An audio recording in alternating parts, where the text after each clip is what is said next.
Sergio Esperat, director de estrategia del conocimiento en Estratega, especialista en estrategia de negocio y consultoría estratégica, columnista, disertante, y nos trae la respuesta del siglo. ¿Sí? Cuando hablamos de transformación, Sergio, ¿es posible? ¿No vamos a morir en el intento? Te escuchamos muy atentamente. Perfecto, gracias Julio, muy amable. Sí, efectivamente entiendo que vamos a poder responder esta pregunta que nos inquieta a todos, indudablemente. ¿Están viendo la pantalla? Sí, perfecto, Sergio, perfecto. Bien. Perfecto. Bueno, después este material les va a quedar, así que les va a quedar también mi mini bio para saber quién soy y de dónde vengo. El objetivo de la charla de hoy es rápidamente repasar esta simple agenda sintética. En primer lugar, establecer qué es y qué no es esta charla para setear bien las expectativas, cómo vemos que será la realidad post-pandemia, cómo explorar nuevos negocios para transformarnos y cómo hacerlo realidad. Arranquemos entonces. Esta imagen que tenemos enfrente nuestro, la verdad es que creo que es bastante representativa y bastante contundente, porque representa, en definitiva, cómo pensamos que hemos visto que quedaron nuestras empresas después de esta pandemia, ¿no? Nos ha golpeado a todos en mayor o menor medida de una manera diferente, más o menos profunda, pero no hay nadie que se haya salvado.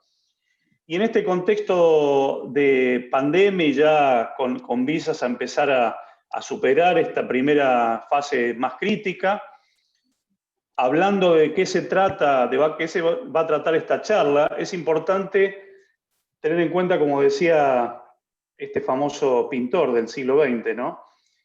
Esta charla no vamos a hablar de lo que ustedes hacen hoy, justamente porque lo que se trata es de pensar cómo va a ser el negocio futuro de ustedes. Entonces no vamos a hablar de las imprentas y los medios gráficos específicamente, sino que vamos a hablar del negocio futuro de ustedes.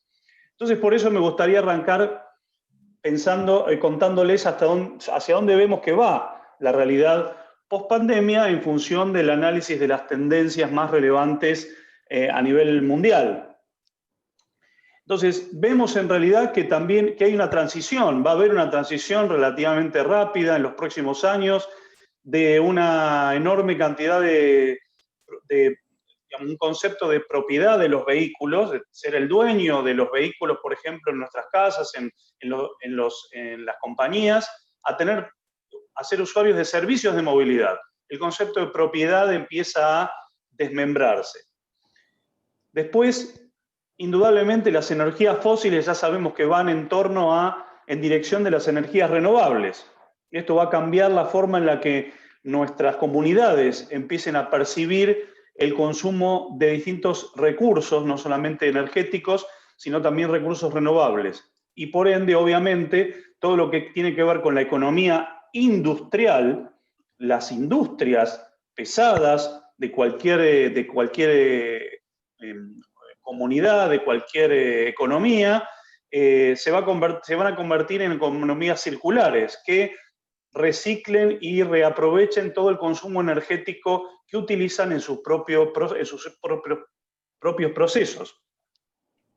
De la misma manera, vamos a pasar de grandes infraestructuras de activos físicos a toda una infraestructura montada en torno a los conceptos digitales. Se habla de Internet de las cosas, donde todo está conectado con todo, y de esa manera ya no tiene tanto sentido pensar en una infraestructura física concreta, sino que está todo orientado a la digitalización de esa infraestructura física. Y en particular en nuestra querida América Latina, que somos tan fuertes en términos de agroindustrias, las agroindustrias digitales, porque ya muchas de ellas están muy digitalizadas y están muy avanzadas en términos de la digitalización y los servicios digitales aplicados al agro, van a empezar a aplicar aún cada vez más el concepto de la conciencia ambiental. Estos son solamente algunas pinceladas, para usar la metáfora artística de cómo arrancamos la charla. algunas pinceladas, algunos trazos gruesos de hacia dónde va la sociedad, hacia dónde va la industria, hacia dónde va el mundo en el que vivimos. ¿Y por qué les hago estos planteos? Porque en realidad la gran pregunta que nos estamos tratando de responder es, bueno, y entonces en ese nuevo mundo hacia el que nos dirigimos, ¿qué hago con mi modelo de negocios tradicional? ¿En qué lo voy a convertir? Y cómo tratamos de responder, cómo hacer para no morir en el intento. Entonces, si hablamos de que tenemos que explorar este nuevo mundo, explorar estos nuevos negocios, es importante entender que hay una secuencia muy básica. Nuestro modelo de negocios actual lo tenemos que llevar a un modelo de negocios futuro. Ese modelo de negocio futuro va a estar apoyado y sustentado en los clientes del futuro. No los clientes actuales, sino el cliente que va a vivir en ese contexto y entorno futuro. Y por lo tanto, tenemos que descubrir quiénes son esos clientes, dónde viven, cómo viven, de qué se alimentan, por qué lo hacen, se han reubicado geográficamente, a qué se dedican en su día a día. Esa es la concepción de exploración de nuevos negocios sobre las que nos vamos a apoyar. Y para eso es necesario que extendamos las fronteras del mundo conocido actual, porque si nos quedamos con el mundo actual, vamos a estar hablando de los clientes del presente y no de los clientes del futuro. Entonces, cuando hablamos de explorar nuevos horizontes o nuevas fronteras, existen distintas formas, distintas técnicas. Las tres más importantes y más reconocidas son las técnicas predictivas, digamos, yo las llamo las técnicas Nostradamus, porque nos dedicamos a predecir cómo va a ser el futuro y como tenemos certeza de lo que va a ocurrir, no tiene sentido pensar en alternativas, ¿no? Entonces no tiene sentido hacer ejercicios de planeamiento y de exploración que no vayan por una única línea y trayectoria racional y secuencia racional de eventos. Estas son las técnicas predictivas. Pero también tenemos las técnicas de pronóstico, lo que yo llamo los modelos de Excel, donde empezamos a hablar de escenarios, aceptamos que existe algún concepto de probabilidad de ocurrencia de los hechos y que no todo es certero. Puede existir la duda. Entonces ahí empezamos a contemplar situaciones contingentes. No obstante, estamos en ambos casos partiendo del presente para imaginarnos cómo va a ser la evolución a futuro de esas proyecciones. El tercer método son las técnicas prospectivas.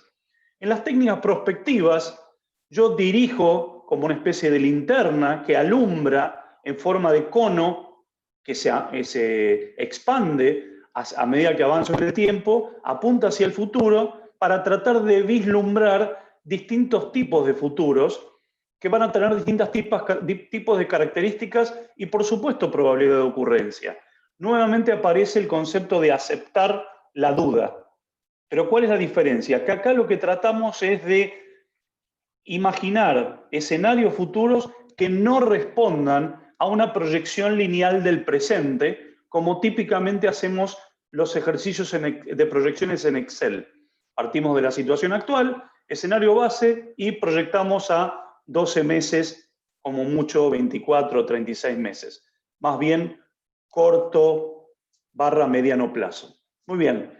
En esta charla nosotros nos vamos a concentrar en las técnicas prospectivas y les voy a contar por qué entendemos que es la mejor manera de empezar a pensar en la transformación de una manera positiva, proactiva y realista.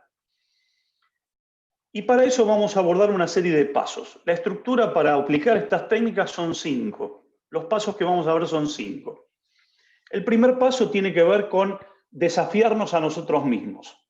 Estamos tan acostumbrados a pensar en nuestro negocio, nuestra industria, nuestros proveedores, nuestros clientes, nuestros competidores, los competidores obvios, los potenciales entrantes que estamos viendo en forma inmediata, que todo ese modelo, toda esa serie de modelos mentales nos llevan a siempre los mismos resultados. Entonces, el primer paso para lograr esta apertura mental y evitar la ceguera cognitiva o las zonas de ceguera por nuestra educación de incapacidad, ¿sí? Porque estamos educados a pensar siempre de la misma forma, puede ser a través del trabajo de escalera de inferencias o otra técnica conocida como CLA o Causal Layered Analysis, que permite profundizar en los 3 prejuicios, conceptos, valores, paradigmas, modelos mentales, para poder, siendo conscientes de ellos, evitar que sesguen nuestro trabajo de prospección.